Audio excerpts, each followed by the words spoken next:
Tesla is working like hell. That is what's happening here right now. We will look into more news, more expansion happening, and more upgrades, etc., etc.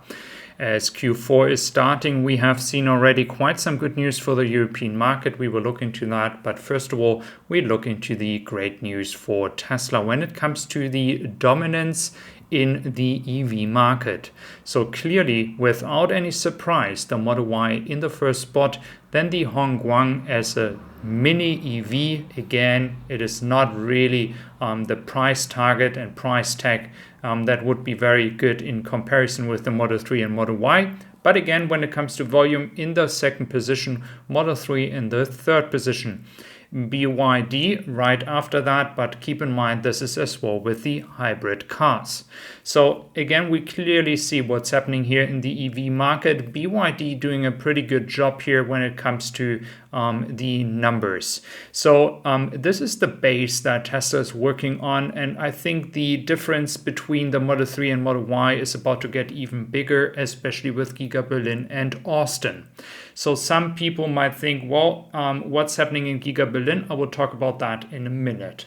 So for the app update I have talked about, we see that in Southern California, we have now an update here, how it is going to be shown in your app.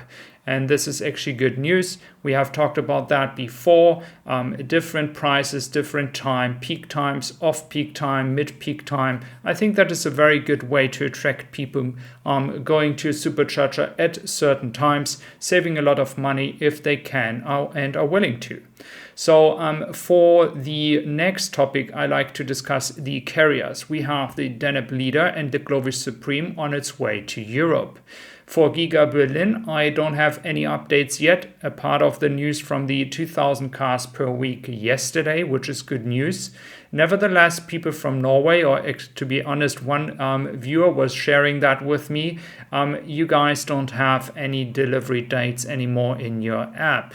I cannot explain you why that is the case, but to be honest with you right now, when it comes to the tendency how Tesla is delivering cars produced right now after the long weekend we had in Germany should be on the way to export countries, so Norway as well. So let's see if that is true. So I think that the delivery time that is away in your app should appear very soon as well.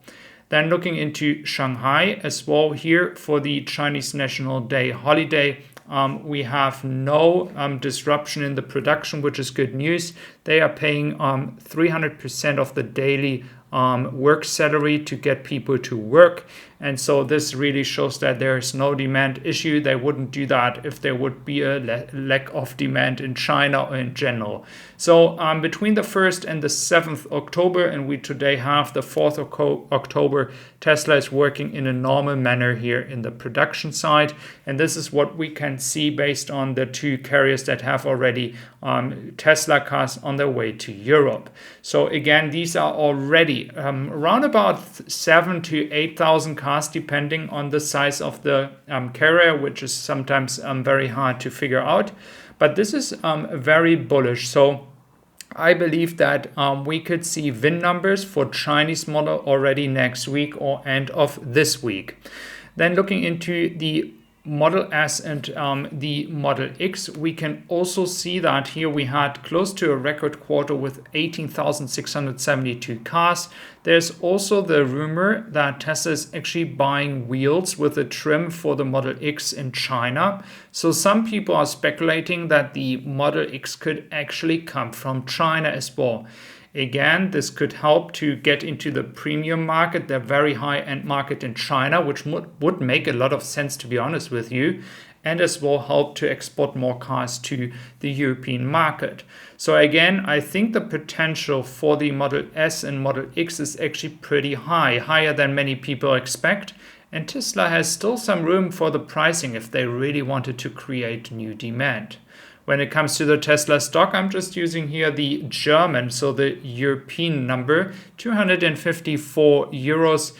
We are a bit down. This is also because people have misunderstood what the result for Q3 is and that they don't understand that it's a strategy change. Me personally, I think it is not a demand issue, but again, that is my personal opinion here. When it comes to the comments of Tesla CEO Elon Musk yesterday on Twitter, when it comes to Ukraine, to be honest with you, you might know my channel. I'm not talking too much about Elon Musk. I concentrate on the mission that Tesla is working on here, the EV space. I'm not concentrating on each single tweet that Tesla might be talking about, or Elon Musk to be exact. So just don't expect any statement from my side here. Looking into the expansion of Nevada, it actually looks insane. We still have to keep in mind how much more space is there actually. And we clearly see that Tesla is just expanding here, or to be exact, Panasonic, at a very small scale. But we can expect more to happen over the next few years. I do expect that, especially for future manufacturing, when it comes to Tesla, that Tesla might be expanding here at some point as well. We see in the back raw materials as well, an interesting area that hasn't been developed yet. So again, a lot of room to improve, a lot of room to expand. Let's see if that is happening maybe faster in the next few years than in the past few years. Now, for the last update, I like to mention that we have FSD beta updates as well that are not for all people in the European market. It's mainly for the Canadian and the US market. So Tesla is trying to prevent any misuse of the FSD beta. So we can see that they might make it not possible anymore, to be exact, for you to use the full self-driving beta if you misuse this entire system. So if you have a warning sound, if you ignore that, if you're not using it properly, they might just prevent you of not using it anymore. This is something you have to live with. Some people might like that, some people not. Some people say, well, I buy a product, why is Tesla able to stop me to use it? I paid for it. Again, based on current standard, current regulations, and of course, the prevention that no crashes are happening because you are not doing what you're supposed to do. I think it is the right move of Tesla to do that. And in a few years, we can expect Tesla to a bit lighten here the rules once the technology is able to actually do most of the work here and not make any crashes at all in case you are not having an eye on what is the car doing. So thank you very much for being here today. I really appreciate your time. I hope you will be back here on my channel soon. So thank you very much. Take care. Bye bye.